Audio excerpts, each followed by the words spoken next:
Pessoal, completou uma semaninha que eu tô aqui, né? Vocês sabem que ontem, meio que sem querer, né? Uma semana entre aspas, né? Porque tem todo o dia que eu saí, o dia que eu cheguei, mas é loucura porque tem fuso horário, tem data de voo, tem tudo incluso. E vocês sabem que eu tava, tipo assim, num momento de, que eu costumo dizer, né? Um momento de contemplação muito forte. E aí eu lembrei tudo o que aconteceu desde o dia que eu cheguei até ontem. E essa uma semana que eu tô aqui, acho que foi um dos momentos que eu mais cresci como pessoa, sem dúvida nenhuma. Tudo que eu aprendi, tanto de questão emocional, então de lidar com esse sentimento de perda realmente, porque é uma coisa, as únicas coisas que a gente traz, né, quando a gente muda de país, são as coisas, além dos bens materiais, né, mas que são também em pequena escala, porque a gente não consegue trazer muita coisa, traz as coisas intangíveis, são a música, às vezes coisas também tecnológicas, fotos e tal, vídeos. Isso ajuda um pouco você a lembrar tudo que você passou, todas as coisas que foram acontecendo até esse momento. E aí nesse momento que eu tava dormindo ontem foi muito legal, porque eu lembro que me deu uma vontade assim muito genuína, assim, caraca, amanhã eu vou acordar sábado, vou ir tomar um cafezinho ali. E é isso que eu acordei, é isso que eu vou fazer, tomar esse cafezinho ali. Bora, depois a gente continua aí a nossa conversa.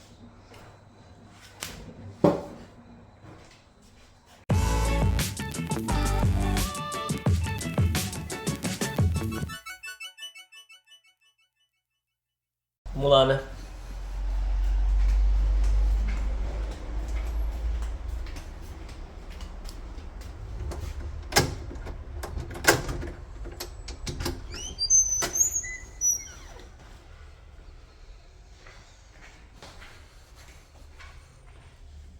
Precisa fechar a porta, né?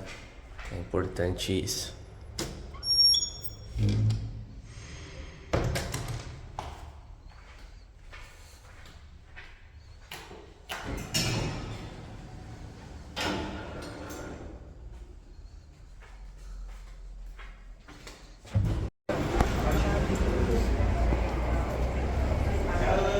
Ciao, buongiorno. Quali sono i sapori del cornetto? Allora c'è vodka, integrale al miele, cinghiale al vodka, crema di latte, salato vegano e... Eh, puoi parlare più lentamente, per favore? Ok, allora, cinghiale al vodka, integrale al miele, vodka, crema, salato, vegano e crema di latte. Quero questo. Crema. Isso, questo. E vorrei il cappuccino. Anche. Qui. Grazie. Quant'è? 2,70. Gostoso.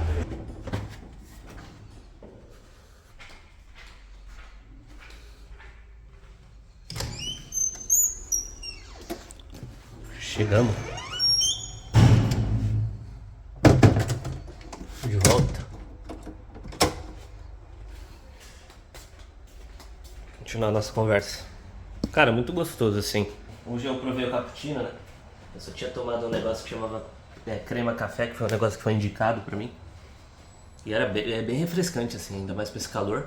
Só que é doce, né? E aí já tem o corneto, né? Que é tipo um croissant recheado. Você vê, né? Pra quem não sabia absolutamente nada, em uma semana você já consegue de certa forma até se comunicar, né? Na rua. Então eu acho que esses pequenos ganhos que você tem que ir se apegando, foi legal. Mas aí eu provei o cappuccino, pra dar aquela quebrada no doce, sem açúcar, foi ótimo. Voltando um pouco na reflexão que eu tava ontem, eu acho que foi muito isso, assim, foi uma semana, né, o tempo de dar uma adaptada, o tempo de dar uma sentida emocional. Alguns amigos próximos realmente já estão por aqui, que você tem esse acalento, né? O coração já dá aquela enchida e a gente não pode ficar muito tempo arrefecido. Temos que acelerar de novo, temos muita coisa para conquistar.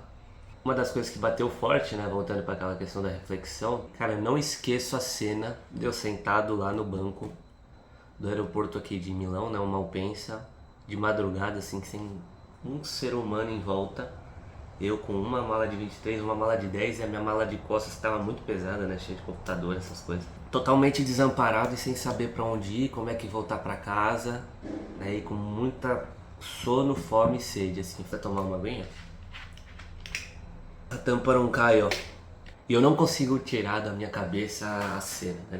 Eu parado, sentado lá e olhando meio que pro teto, assim, falando, mano, o que eu vou fazer? E aí ontem eu fui tentando, né, nessas reflexões, até como uma terapia, tentar identificar o sentimento, né? E eu tava com um sentimento muito assim, cara, obviamente eu não vou desistir, mas cara, de alguma forma eu tô querendo ir embora, sair, voltar pra minha família. E aí ontem eu cheguei à conclusão de qual que era o sentimento que eu tava sentindo, é uma coisa que eu quero compartilhar. Obviamente que eu não ia desistir. Em nenhum momento, se eu tivesse oportunidade, obviamente se tivesse acontecido alguma coisa realmente séria, na minha cabeça eu sabia que eu não ia desistir.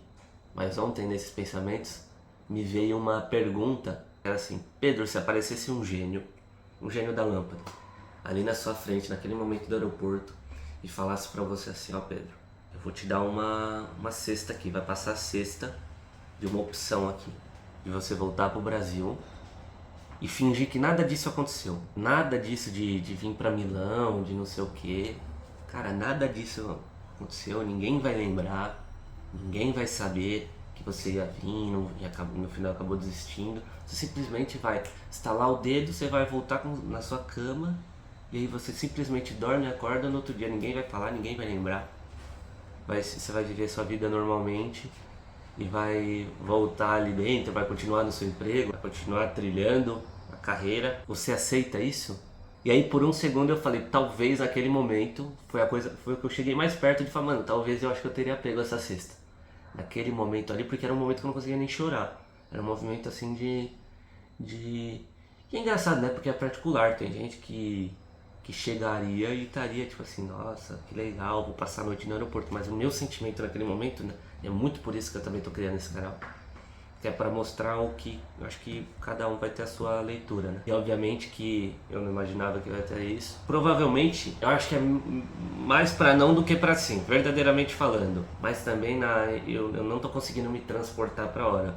Mas era uma grande chance de eu ter aceitado essa cesta, né? Pegado essa cesta e voltado. O que isso me trouxe? Eu falei, meu, infelizmente a gente vive hoje, e eu particularmente, eu não tenho controle sobre a minha própria vida, né? Foi uma conclusão que eu cheguei, ainda, né? Por mais que é uma coisa que a gente vai batalhando, você fala, pô Pedro, por que você não tem o controle da sua própria vida?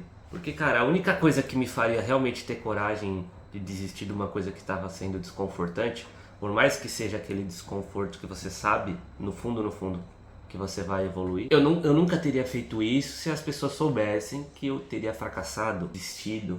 Isso é uma coisa triste. Cara, como é que eu não posso ter o controle de falar, não, eu não quero e ficar tudo bem com isso e nem ligar, porque talvez as pessoas estariam falando a respeito disso. E aí, cara, eu fiquei num paradoxo muito grande, né? Eu falei, pô, se eu não ligasse, aparecesse esse gênio e voltasse pro Brasil, mas perdesse todo esse crescimento que eu, por exemplo, em uma semana eu já tive, que em 2 anos eu tenho certeza que vai ser, obviamente, se eu continuar batalhando, não me acomodar, vai ser ótimo. Será que não ligar para a opinião dos outros seria uma coisa boa ou seria uma coisa ruim? Mas aí você fala, pô Pedro, mas nunca vai aparecer um gênio com uma cesta, você fala, pô, eu vou pegar essa cesta. Ah, realmente, nunca vai aparecer. Mas então, por exemplo, vamos supor que aparecesse, hein? Vamos supor que aparecesse. Será que ter esse medo, esse receio do julgamento dos outros é uma coisa boa então? Porque, por exemplo, se aparecesse o gênio com a cesta, obviamente você não teria pego, né? Não, é que no caso uma cesta sem a cláusula, né, das pessoas não saberem, né? Então você não teria pego, não teria desistido e isso seria bom para você. Então nesse caso você temer o julgamento ali foi uma coisa boa. Então isso foi uma coisa que eu fiquei pilhado muito assim.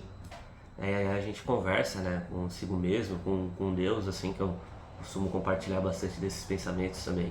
E é legal, porque uma outra coisa que isso me trouxe, isso me remeteu, isso me lembrou o meu eu, cara, eu não vou lembrar o certo, mas eu acho que era o meu eu de 11 anos, você vê 10 anos atrás, que hoje eu tenho 21, que se eu não me engano era essa minha faixa etária.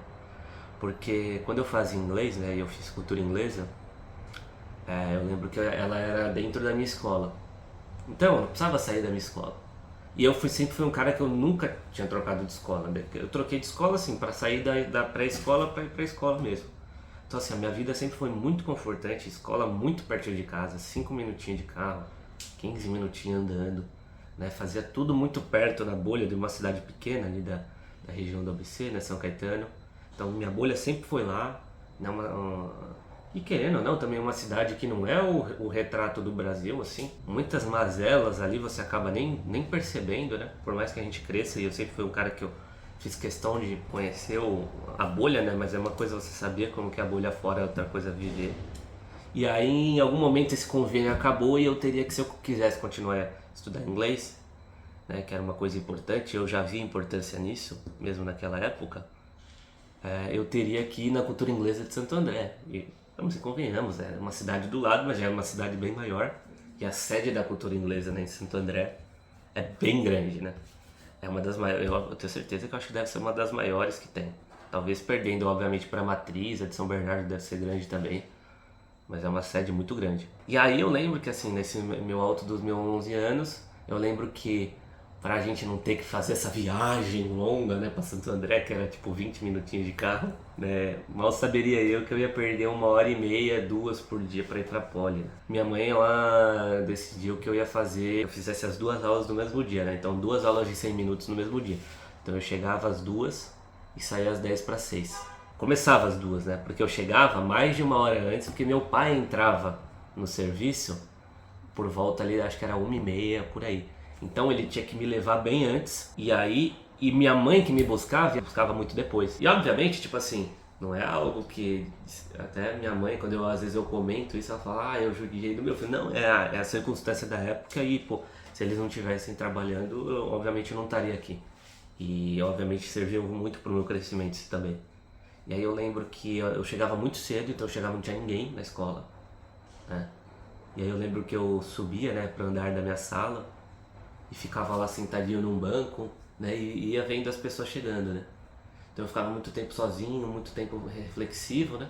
E depois que acabava a aula, assim, que era muito cansativa essas 2 aulas, eu não recomendo que façam as 2 aulas no mesmo dia. Tava 2, né, já teve dia que fui sair 8h30, 9 horas, quando assim, os caras já tinham fechado e eu ficava esperando lá, junto com o segurança, né? Graças a Deus que eu tive essa realidade de poder fazer uma escola de idioma. Cara, eu me vi, e aí eu contei toda essa história, né? Porque eu me vi aquele cara que chegava 1 hora mais cedo do inglês. E cara, eu lembro que nessa época eu desenvolvi, eu não sei se era, eu não sei o que era, se era uma crise de ansiedade, se era alguma coisa.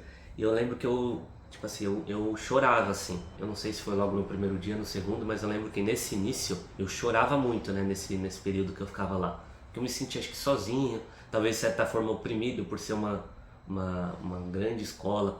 E em geral, assim, né? Como eu tinha feito na escolinha, às vezes não tem muita turma, então às vezes os caras vai avançando o cara meio na marra para não perder aquela matrícula ali na escola. Então às vezes eu acabei pulando uns níveis na minha escola, não porque eu tinha muito mérito, né? Mas porque não ia ter às vezes o meu ano, mas tinha um ano seguinte, pula aqui. E aí eu acabei chegando um ano, né, na média 2 anos mais novo do que a galera que eu fazia aula. Então imagina um cara de 11 anos, uma galera de 13, tipo assim, 1 ano nessa idade, é um gap muito diferente assim de mentalidade, né? Então eu vi a galera lá toda já mais descoladona, eu sempre também fui mais tímido. E aí eu ficava, os caras vão encrencar comigo aqui, eu sou meio que o elo fraco daqui. Aí eu ficava com vários pensamentos, né, e chorava. E de um tempo isso aí sarou, né? Eu fui conversando ali, também conversando com a minha família e tal, e eles me ajudaram bastante com isso. E aí, mesmo um sentimento parecido voltou 10 anos depois naquele aeroporto, né? E aí foi uma coisa muito interessante. E eu acho que é uma história que valia contar assim num vídeo mais de sentimentos, menos de mostrar as coisas e mais de sentimentos. Por que eu gostei tanto de comentar essa história assim no final das contas? Não tenho muito costume, mas sempre quando eu tenho alguma emoção forte, e eu tive nesses últimos dias e não escrevi nada. É um hábito recente às vezes escrever um poema com alguma dessas inspirações. E um dos poemas que eu escrevi, eu acho que conversa muito com essa história que eu contei agora, né, desse sentimento que eu tinha na cultura inglesa. E 10 anos depois, esse sentimento que eu tive na minha primeira viagem, né, internacional. Calhou de ser sozinho, que calhou de cair numa madrugada, que não tinha ninguém, no aeroporto internacional de Milão aqui. Eu vou ler esse poema. Eu só li poemas meus para minha família, vai ser a primeira vez que eu vou soltar isso pro mundo. Então vamos lá. Tá bom esse lugar? Tá bom, laranja? Beleza. Vambora. Cara, aproveitei e passei pro computador aqui o poema. Então, né, basicamente ele chama inflação e ele é assim, ó. A emoção é um sentimento devastador. Em grande parte porque ela realmente devasta a dor. Porém, isso não é regra. Ela também constrói dor. Construi dor? E olha que nem falamos da natureza dessas emoções. Natureza essa do senso comum que não me serve mais. Para mim, as naturezas das emoções são exatamente essas: devastadora e construidora. E de novo, se olhar pela lente do senso comum, pode achar que estas naturezas são uma simples substituição de ruins e boas. Não confunda, tem mais a ver com o contrário. As devastadoras devastam a dor, tiram o fardo dos ombros, traz alívio, clareia a mente turva, organiza. As construidoras constroem dor, instauram um alerta constante, tiram brilho, machuca e cutuca, dificulta. Nessa lógica cíclica e pragmática, os picos e vales tornam-se menos importantes. A certeza da eterna ida e volta reafirma as incertezas do quando.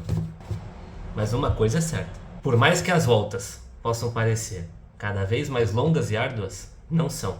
É porque esquecemos da inflação. Pedro Antônio Rossi, 27 de março de 2024 foi quando eu fiz isso aqui.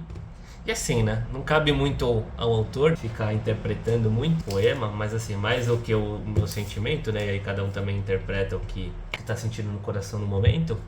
Mas basicamente é isso. A vida é um eterno ciclo em que você constrói dor, né? E por mais que construir, né? E eu sei que essa palavra não existe, né?